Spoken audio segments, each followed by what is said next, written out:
Hi, I'm Rob. Welcome to Math Antics. In our last basic algebra video, we learned about polynomials. Specifically, we learned that polynomials are chains of terms that are either added or subtracted together. And we learned that the terms in a polynomial each have a number part and a variable part that are multiplied together. If you don't remember much about polynomials, you might want to re-watch the first video before you continue. Go ahead, I'll wait.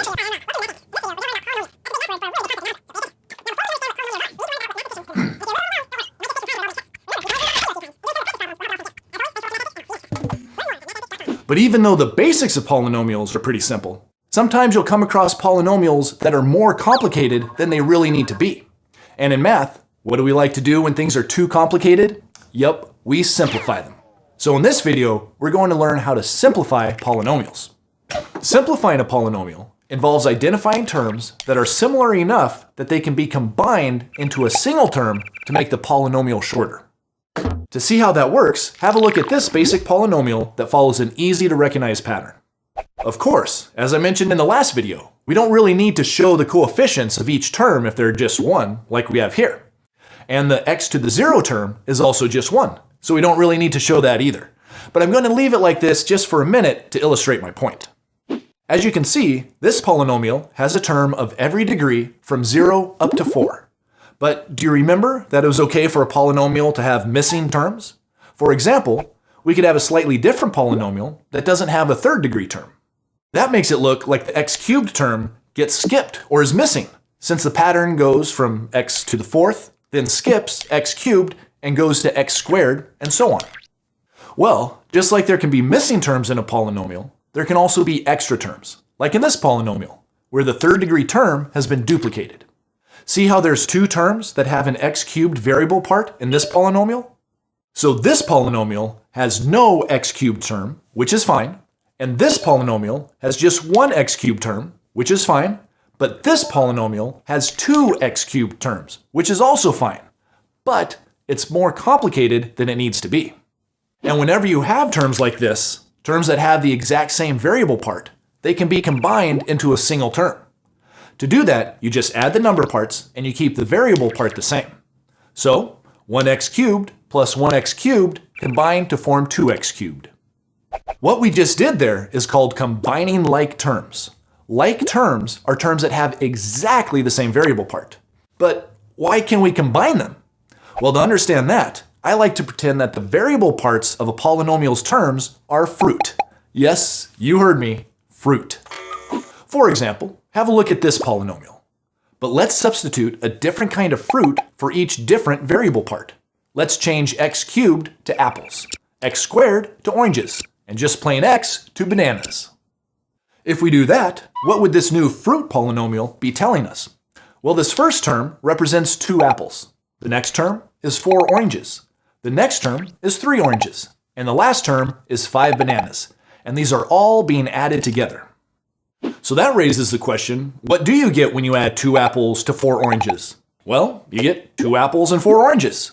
Since they're different fruit, you can't combine them.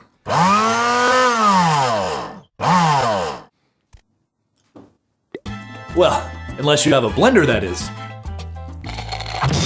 But what about the middle 2 terms? What do we get if we add 4 oranges and 3 oranges? That's easy, 7 oranges. And that means that we can combine these 2 terms into a single term, which makes our fruit polynomial simpler. Now do you see why the variable parts of a term have to be exactly the same in order to combine them?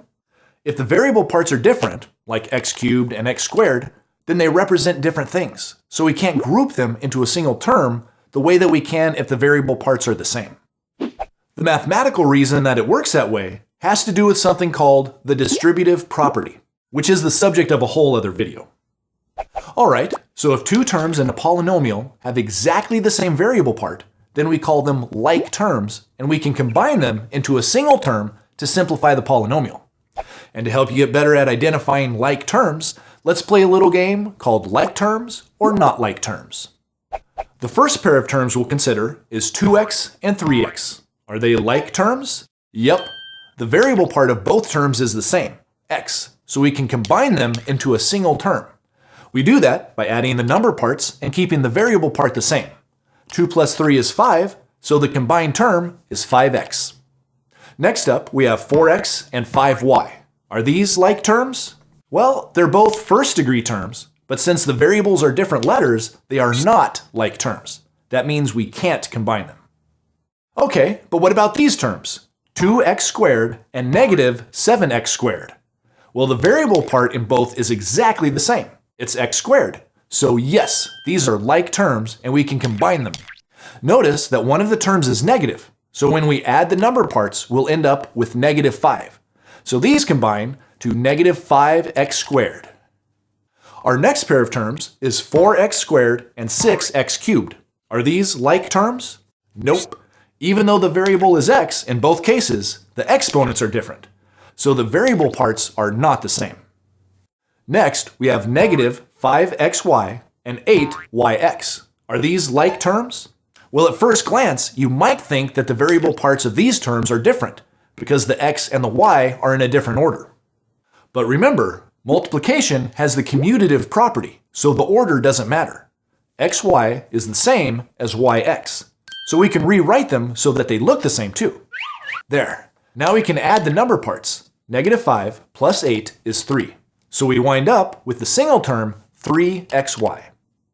Last, we have 5x squared y and 5y squared x. Now be careful with this one. You might think that it's like the last one where the terms are just in a different order. But look closely. In the first term, the x is being squared. But in the second term, the y is being squared. That means even if we switch the order, the exponents move with the variables, so the variable parts are not the same, which means these are not like terms. All right, now that you've had some practice identifying like terms, let's look at some complicated polynomials that we can simplify by combining any like terms that we find. Here's our first example, x squared plus 6x minus x plus 10. Do you see any terms that have the same variable part? Yep. These two terms in the middle both have the variable x, so we can combine them. 6x minus x would just give us 5x, since 6 minus 1 is 5. Remember, if you don't see a number part in a term, then it's just 1. So this polynomial started with 4 terms, but simplified to 3 terms. X squared plus 5x plus 10. Let's try this one. 16 minus 2x cubed plus 4x minus 10. In this polynomial, we have a third-degree term, a first-degree term, and 2 constant terms. Are those constant terms like terms? Absolutely. They're both just numbers and don't really have a variable part, so we can combine them easily. This term is positive 16, and this term is negative 10. So if you add them together, you end up with positive 6. Remember, it's best to think of all terms in a polynomial as being added, but they can have coefficients that are either positive or negative. That's why this negative sign stays here with the 2x cubed term, because it's a negative term. So this polynomial is now as simple as it can be since there's no other like terms. Ready for an even more complicated polynomial? 3x squared plus 10 minus 3x plus 5x squared minus 4 plus x. This polynomial has 6 terms. And when you get a long polynomial like this, the first thing to do is look to see if any of the terms are like terms so you can combine them. Well, right away you may notice that there's 2 constant terms in this polynomial, positive 10 and negative 4.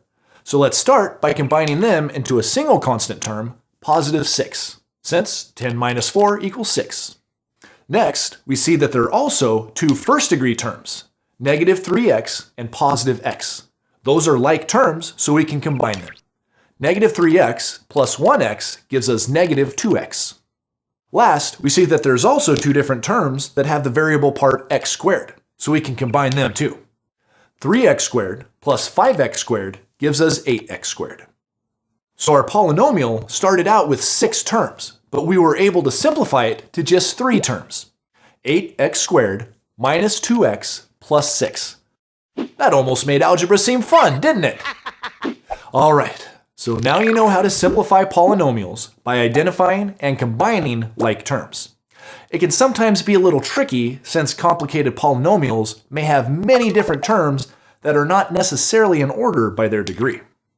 That means you may need to do some rearranging as you look for terms that you can combine. I like to look for pairs that I can combine, and then, once I combine them into a single term in my simplified polynomial, I cross them off in the original polynomial so I know that I've already taken care of them.